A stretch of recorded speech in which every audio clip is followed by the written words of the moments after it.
સમગ્ર ગુજરાતના કોળી ઠાકોર સમાજના યુવાનો, વડીલો અને તમામ લોકોને જણાવવા માંગુ છું કે ફક્ત પત્રકાર સુરેશભાઈ વડેચા રાજકોટ વાળા નહીં, એના સિવાય અન્ય કોળી સમાજના લોકો ઉપર પણ રાજકોટની ક્રાઇમ બ્રાન્ચમાં અમાનવી વર્તન કરવામાં આવ્યું છે અને એમના ગુપ્તાંગોમાં, એમના ગુદામાર્ગમાં પેટ્રોલ છાંટવામાં આવ્યું. કહું છું કે 14મી એપ્રિલે મોટો મોરચો પોલીસ કમિશનર રાજકોટની કમિશનર કચેરીની બહાર અમે કરવાના છીએ. એટલે આઈપીએસ અધિકારીની સામે ફોજદારી ગુનો દાખલ કરાય. રાજકોટમાં કોળી સમાજના યુવક અને પત્રકાર એવા સુરેશ વડેચા પર પોલીસ અધિકારી જગદીશ બાંગરવા દ્વારા કરવામાં આવેલી ક્રૂરતાના આરોપમાં જિગ્નેશ મેવાણી, જે વડગામના ધારાસભ્ય છે, તેમણે પોલીસ તંત્ર અને સરકારને અલ્ટિમેટમ આપ્યું છે.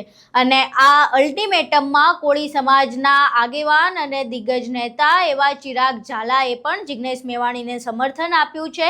અને ટૂંક સમયમાં જે અલ્ટિમેટમ આપ્યું છે ત્યારબાદ ચિરાગ ઝાલા અને જિગ્નેશ મેવાણી એક મંચ પર જોવા મળશે. શું છે સમગ્ર ઘટના, તમામ વિશે વિગતવાર ચર્ચા કરીશું. નમસ્કાર, તમે જોઈ રહ્યા છો ચક્રવાત ન્યૂઝ. હું આપની સાથે હેમલ.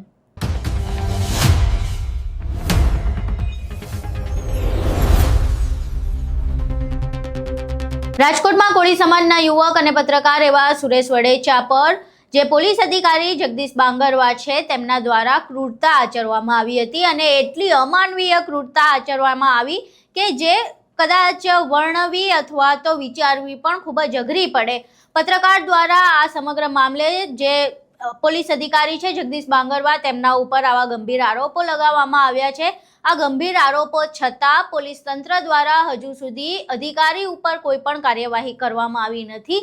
છેલ્લા ઘણા સમયથી જિગ્નેશ મેવાણી આ મુદ્દે અવાજ ઉઠાવી રહ્યા છે, ન્યાય માટે વાત કરી રહ્યા છે, પરંતુ પોલીસ તરફથી કોઈ કાર્યવાહી કરવામાં ન આવી હોવાના કારણે હવે જિગ્નેશ મેવાણીએ તંત્ર અને સરકાર બંનેને અલ્ટિમેટમ આપી દીધું છે.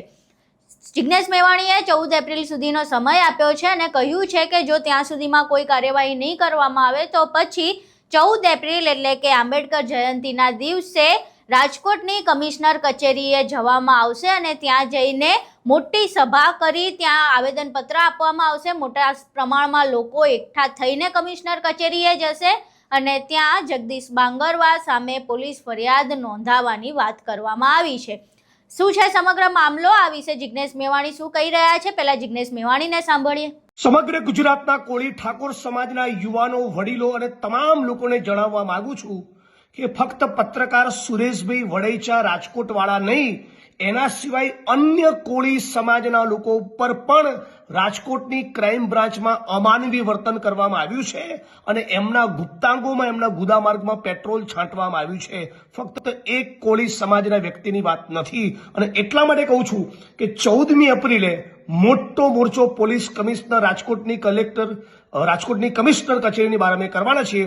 તમે પણ મોટી સંખ્યામાં સમગ્ર ગુજરાતના કોળી સમાજના વડીલો, યુવાનો, આગેવાનો ખૂબ મોટી તાદાદમાં, મોટી સંખ્યામાં ઉમટી પડો તો સાથે મળીને આ માથા ભરેલા આઈપીએસ અધિકારીની સામે ફોજદારી ગુનો દાખલ કરાવી એના એ જ ક્રાઇમ બ્રાન્ચની કસ્ટડીમાં રિમાન્ડ લેવડાવવાની ડિમાન્ડ કરીએ જ્યાં એ લોકોને ટોર્ચર કરે છે. અહીં તમે જિગ્નેશ મેવાણીને સાંભળ્યા, જેમાં તેમણે 14 એપ્રિલે જગદીશ બાંગરવા સામે પોલીસ ફરિયાદ નોંધાવવાની વાત કરી છે. હવે આ સમગ્ર બાબતે અમે ચિરાગ ઝાલા સાથે વાત કરી હતી, જે કોળી સમાજના આગેવાન છે અને કોળી સમાજ સાથે જો કોઈ અત્યાચાર થાય તો તમામ વિશે પ્રમુખતાથી પોતાનો અવાજ ઉઠાવે છે અને સમાજની પડખે ઉભેલા જોવા મળે છે.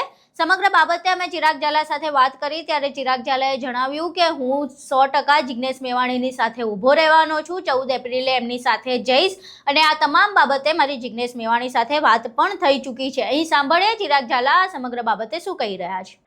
ચિરાગભાઈ, જિગ્નેશ મેવાણી 14 એપ્રિલ જે આંબેડકર જયંતિ છે એ દિવસે રાજકોટમાં જે સુરેશ વડેચાનો કેસ છે એને લઈને મોટી સભા કમિશનર કચેરીએ આવેદન આપવા જવાના છે કે પોલીસ અધિકારી સામે ફરિયાદ દાખલ થવી જોઈએ અને એમાં એમણે કોળી સમાજના તમામ આગેવાનો, નેતાઓ અને અન્ય લોકોને પણ આમંત્રણ આપ્યું છે.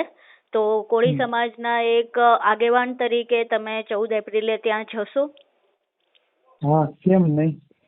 જિગ્નેશભાઈ જે ધારાસભ્ય તરીકે તેની જે ફરજ છે તે અત્યારે નિભાવી રહ્યા છે અને આ માત્ર કોળી સમાજના યુવાનો ઉપર બનાવ બન્યો છે એટલે નહીં, પણ જ્યારે આ ગુજરાતની અસ્મિતા, ગુજરાતની સુરક્ષા, ગુજરાતની શાંતિનો જ્યારે પ્રશ્ન હોય અને જ્યારે આઈપીએસ કક્ષાના અધિકારી જ્યારે આવું ક્રૂર કૃત્ય જ્યારે કરતા હોય અને એ સામેની જ્યારે લડાઈ જિગ્નેશ મેવાણી નહીં પણ દરેક સમાજના આગેવાનો જ્યારે લડતા હોય તો જિગ્નેશ મેવાણીને સમર્થન આપવું એક નાગરિક તરીકે પણ આપણી એ ફરજ આવે છે. એટલે હું તો જિગ્નેશભાઈને સમર્થન તો ઠીક, પણ ગુજરાતના તમામ નાગરિકોને સામાજિક અને રાજકીય આગેવાનો પછી ભલે કોઈ બી પક્ષના હોય, આ ગુજરાતની અસ્મિતાનો સવાલ છે, ગુજરાતની કાયદા વ્યવસ્થાનો સવાલ છે. તો આના માટે જિગ્નેશભાઈને સમર્થન આપી અને આ ગુજરાત રાજ્યના નાગરિકના ન્યાય માટે લડવું ખૂબ જ જરૂરી છે. એટલે જિગ્નેશભાઈ 14 તારીખે જે એલાન કર્યું છે એનું અમારું પૂરેપૂરું સમર્થન છે બેન. જી, આ જે જિગ્નેશભાઈએ વાત કરી એ પ્રમાણે 14 તારીખે એમણે કમિશનર કચેરી જવાના છે. આ વિશે તમારી જિગ્નેશ મેવાણી સાથે સીધી કોઈ વાતચીત થઈ? હા, તો અમારે 2 દિવસ પહેલા મારે વાતચીત થઈ છે, બરાબર.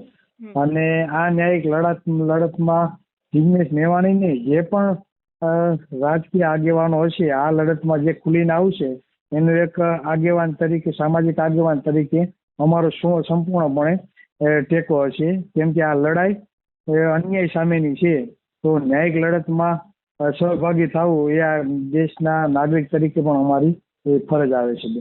જી, 14 તારીખે કમિશનર કચેરીને જઈને આવેદનપત્ર આપવામાં આવશે, પરંતુ એ આવેદનપત્ર પછી પણ જે તમારી માંગ છે એ પૂરી નહીં થાય અને પોલીસ અધિકારી જે જગદીશ બાંગરવા છે એમની સામે FIR દાખલ નહીં થાય અને એમના રિમાન્ડની જે વાત કરી જિગ્નેશ મેવાણી એ નહીં થાય, તો પછી આગળ તમે શું કરશો?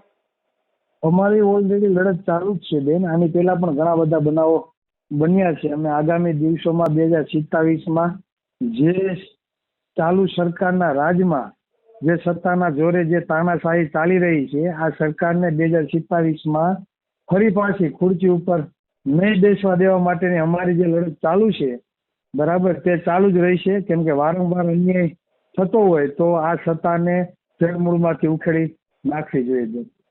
અહીં તમે ચિરાગ ઝાલા અને જિગ્નેશ મેવાણી બંનેને સાંભળ્યા ત્યારે ગુજરાતમાં 2 યુવા નેતાઓ જે પોતાની ધાકડ છબી કહેવાય એના કારણે જાણીતા છે. બંને બેબાક નેતાઓ છે, કોઈ પણ મુદ્દો હોય તેમાં પોતાનો પ્રમુખતાથી અવાજ મૂકતા નેતાઓ છે અને તેમની બોલવાની છટાના કારણે લોકોમાં પ્રચલિત પણ છે.